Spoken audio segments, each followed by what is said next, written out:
안녕하세요. 손지아입니다. 오늘은 9월 10일 2025년입니다.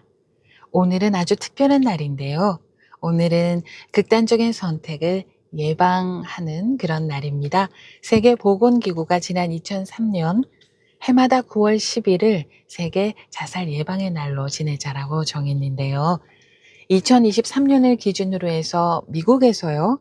하루 평균 135명이 스스로 생을 마감했습니다. 그 해에 교통사고로 세상을 떠난 사람이 하루에 평균 112명이거든요.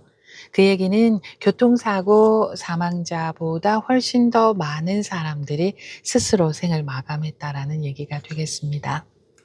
한국에서는 지난 2024년도에 하루에 평균 40명이 세상을 떠났다라고 하는데요. 이는 OECD 평균의 2배를 넘습니다. 한국의 인구가 약 5천만 명이고요. 미국의 인구가 3억 4,700만 명이라고 합니다. 미국의 인구가 한국보다 7배 정도 더 많은 것을 감안한다면 한국에서 스스로 생을 마감하는 사람들의 수치는 미국에 비해서 아주 높다라고 할 수가 있겠습니다.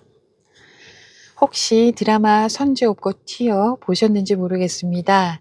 그때 많은 사랑을 받았던 그런 드라마인데요. 그 드라마의 1회에 나오는 대사가 하나 있습니다. 그 여자 주인공이 방송국과 인제 전화 통화를 하게 됐는데 막 이제 화가 나 가지고 이렇게 얘기합니다. "어딘가에는요. 날이 너무 좋아서 그래서 살고 싶지 않은 사람들도 있거든요." 저는 그 드라마를 보면서 이 대사를 들었을 때 완전 폭풍 공감했지 말입니다. LA는요, 날이 정말 좋거든요. 날마다 좋은 날들이거든요. 이 좋은 날씨가 정말 완전 짜증나게 하거든요. 날이 너무 좋아서 정말 살고 싶지 않더라고요. 그리고 인제 그 대사의 뒤를 이어서 주인공 선재가 얘기를 합니다. "혹시 듣고 있나요? 고마워요. 살아 있어 줘서. 이렇게 살아준 것만으로도 다행이라고 고맙다고 할 거예요, 곁에 있는 사람들은. 그러니까 오늘은 살아봐요.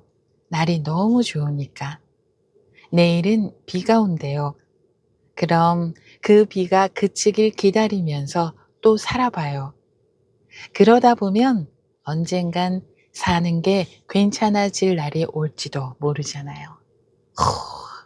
완전 대사 예술이지 않습니까? 선제 없고 튀어 이 드라마의 원작이 소설이더라고요. 소설에 그 대목이 있었는지 아니면은 시나리오 작업 과정을 거치면서 들어간 내용인지는 모르겠지만 작가님도요 어쩌면은 그런 느낌을 살면서 가진 적이 있지 않았을까 하는 생각도 해 봅니다. 저는 10대 때부터 죽고 싶다기보다는 '살고 싶지 않다.'라는 생각을 아예 그냥 삶의 바닥에 깔고 살았었는데요. 지금 그때를 돌아보면 내가 나를 사랑하는 힘이 너무 부족해서 그랬지 않았나 싶어요. 제가 10대 때는 '너는 소중하다. 너는 사랑받기 충분한 사람이다.' 이런 가치에 대해서 전혀 알지도 못했고요. 그때는 자기 계발에 관한 책도 별로 없었다 싶고 있었다 하더라도 10 대면은 한창 입시 공부하고 이럴 때라서 읽지도 못했을 거예요. 지금이야 여러 경로로 내가 나를 알아가고 내가 나를 돌아볼 수 있고 나의 내면을 다독다독 쓰담쓰담 이렇게 안아갈 수 있는데 제가 10대 20대 때는 그런 문화가 지금만큼 그렇게 없었다는 생각이 듭니다. 그런데요. 여기서 또 그것도 사실 변명이죠. 제가 가족으로부터 관심 그리고 사랑을 받지 못했다 하더라도요. 내가 나에 대해서 관심을 갖고 내가 나를 아끼고 소중하게 여겼다고 하면 보다 일찍 그 우울에서 빠져나올 수 있지 않았을까 생각을 해 봅니다. 제가 조금만 더 저를 아끼고 사랑했다면 저의 삶은 지금 아주 많이 달라졌을 거라는 생각을 하는데요. 다음 생에 또 다시 태어날 수 있다면 그때는 나를 사랑하는 걸 제대로 장착을 하고 태어나고 싶습니다. 살다 보면은 왜 모든 게 무너져 내리는 것처럼 느껴질 때가 있지 않습니까? 앞도 하나도 보이지 않고 지금 이 순간은 내가 세상에서 가장 가치가 없는 아무것도 할 수 없는 그런 존재처럼 느껴질 때가 있거든요. 그런데요. 그때는요. 내 마음이 내 몸이 너무 지쳐 있다는 신호일 뿐이에요. 그게 나의 진짜 모습이 절대 아니거든요. 뭐 예를 들어서 평소에 나는 내가 그렇게 게으른 사람이 아니라고 생각을 했는데 설거지가 귀찮고 일어나는 것도 귀찮고 청소하기도 귀찮고 이런 생각이 들잖아요. 그거 원래 내 모습이 아닙니다.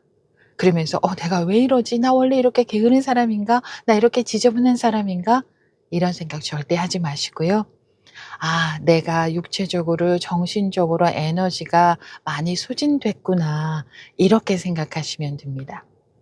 그리고 그럴 때는요. 무조건 밖으로 나가서 햇살을 받으시면 좋아요. 재래시장에 가셔도 되고요. 그런데 그렇게 하기가 참 힘들어요 사실. 그거 정말 진짜 용을 쓰면서 해야지만 그렇게 할 수가 있거든요. 그렇게 많이 힘들다 하더라도 무조건 밖으로 그냥 나가세요. 애써서 그렇게 하셔야 돼요. 그래야지 거기서 빠져나올 수가 있거든요. 한국에서는요. 하루쯤 정말 마음 잡고 날 잡고 가까운 국립공원에도 한번 가 보시면 좋겠습니다. 제가 어느 날 친구에게 편지를 썼어요. 근데 그 편지를 써야 되는 일이 있어 가지고 편지를 쓰다가 편지 내용이랑은 전혀 다르게 정말 갑자기 생뚱맞게 '어 내가 자연과 교감을 한 적이 전혀 없었구나.' 이런 생각이 순간적으로 퍼뜩 드는 거예요. 물론 뭐 '꽃을 보면 예쁘다. 나무를 보면 아름답다.' 이런 생각 당연히 하죠. 또 그런 생각을 해야만 '나에게 많은 좋은 에너지를 준다.'라고 인제 머리로는 알고 있어서 그렇게 늘 하는데 하지만 그 자연이 주는 아름다움하고 저하고는 아무런 상관이 없었어요. "너는 예쁘고 너는 아름답고 멋진데 근데 나는 너무 힘들어. 나의 세계하고 너의 세계는 완전히 달라. 너는 딴 세계에 있는 거야. 나의 힘듦의 세계와는 전혀 상관없는" 막 이런 생각을 했구나. 이런 생각이 확 들더라고요. 그러니까 머리로만 '예쁘다. 아름답다.'라고 생각을 한 거지 내가 가슴으로 그걸 느껴보지 못했다는 생각이 들더라고요. 그게요. 내가 나를 보고 '예쁘다. 잘한다. 멋있다.' 이런 생각을 한 적이 없잖아요. 그러니 다른 무엇에도 진심으로 그렇게 느껴보지 못했던 거라는 생각을 해 봅니다. 그리고 그다음 날이었어요. 정말 잊혀지지 않는데요. 일 때문에 고속도로를 달렸는데 LA에서 애나임 쪽으로 가고 있었어요. 아직도 그날이 잊혀지지 않습니다. 아주 많이 흐린 날이었고요. 구름이 많았어요. 우중충한 그런 하늘이었다고 기억을 하는데 제가 그때요 그냥 속으로 중얼중얼했어요. 아니 입 밖으로 인제 말을 했어요. "하느님 제가 이제까지 살고 싶어서 산 적 없는 거 하느님은 너무나 잘 아시잖아요. 이제는요 제가 살고 싶어서 살래요. 살고 싶어서 살고 싶어요. 그러니 나를 도와주세요." 이렇게 기도하는 기도를 계속했어요. 거의 도착할 때까지 울먹울먹하면서. 참 신기한 게요. 그다음 날부터 뭐 '살기 싫다.' 뭐 이런 생각이 안 들더라고요. 너무 신기하죠?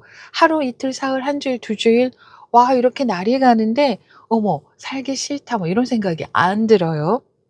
'정말 신기하다.'라는 생각을 한 했는데 그러다가 어느 날 한 유명 연예인이 스스로 세상을 떠나게 됐습니다.